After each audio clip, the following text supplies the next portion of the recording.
What is a prototype? The way I think about it, a prototype is an experimental model of an idea. It's a way to give our ideas a presence that we can put in front of somebody else to see if our idea has value. As a design researcher here at Google, I put ideas in front of people who use our products all the time. Is your idea ready to be put in front of people? Yes.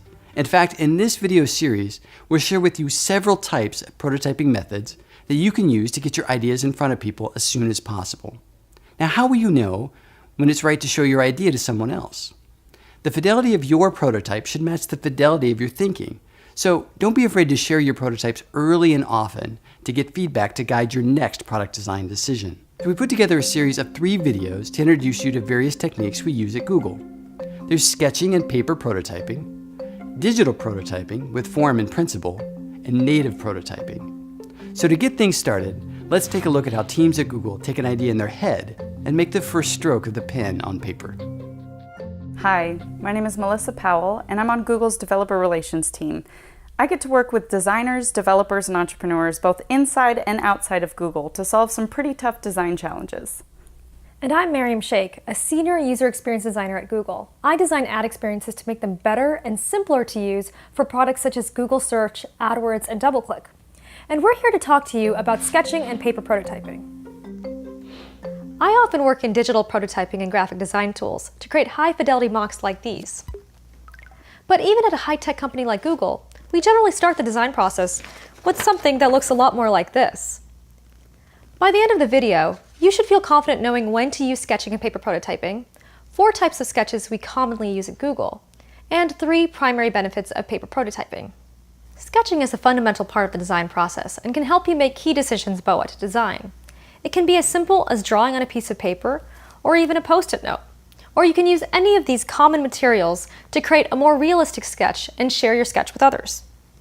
Sketching can be used in nearly any stage in the product design process. You can use different types of sketches depending on who you're working with and what you need to communicate. Sketching is great when thinking through all of the initial ideas running through your head. You can sketch to outline the steps in a user flow, explore a variety of layouts, and to show the basic app structure, or what we commonly call a wireframe. Once you've agreed on the rough layout, we usually create higher fidelity sketches with details such as buttons, images, and color.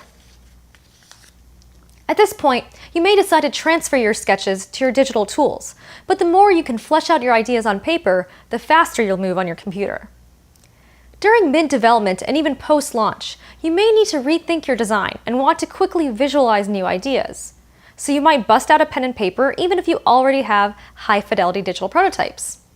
It can be faster to communicate and validate your new ideas through sketches before you have to make those changes to your digital prototype.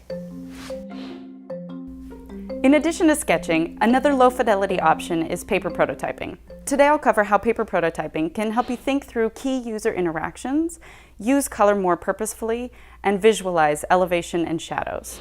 And let me give you some practical paper prototyping pro tips. As you can see with the sketch that Miriam created, it's easy to visualize the user flow, but it's a little bit more difficult to understand the user interactions between the screens. You can use your paper prototype to simulate interactions. For example, if we look over here, I've pre-created some paper prototypes, and we can explore what happens when I click on an individual button. Here we have the floating action button or the quantity, and we can actually have it drop down. And see what happens when a new screen appears and we're looking at the checkout cart. We can also select the address and a pop-up window will appear. To avoid carrying around your paper prototype from meeting to meeting, record these interactions with your phone. Or you can create an animated GIF by taking a few stills and throwing it into Google Photos' Auto Awesome feature. It's just easier to share your ideas with people that way. Another pro tip is to print out existing screens. Instead of redrawing all the common elements over and over, the goal here isn't to test your arts and crafts skills, but to explore the interactions and natural transitions between the screens. And since we're working with paper, you can also explore different principles of material design, such as color, elevation, and shadows. Material design is Google's visual design language that synthesizes classic principles of good design with the innovation and possibility of technology. And at the end of the day, it was inspired by the study of paper and ink. So why not get back to basics using paper and ink? A good place to start is to think through purposeful and consistent use of colors. The material design spec has a lot of great information about selecting hues and saturations, so be sure to explore the full material design color palette at the link in the description below. And be purposeful with your use of color, not just on one screen, but throughout the app. In general, we recommend choosing one primary color, which is most commonly used for components such as the app bar or background, and one or perhaps two accent colors for anything that you want to grab the user's attention, such as the fab, or to indicate that a tab has been selected. Paper prototyping can help you think through your purposeful use of color because as a practical paper prototyping pro, you'll want to reuse the colors throughout the app. Not only is that easier, but when this translates to your final product, it will reduce visual noise for the user, making navigation much easier.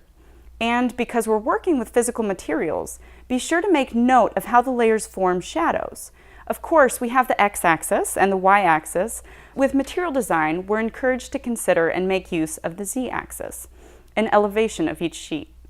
You can read more about elevation and shadows in the material design spec, linked in the description below.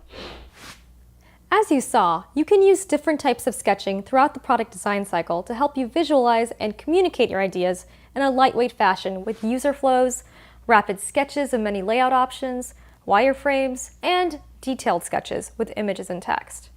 And paper prototyping is one technique that can help you think through key user interactions and explore material design principles, such as purposeful use of color, elevation, and shadows.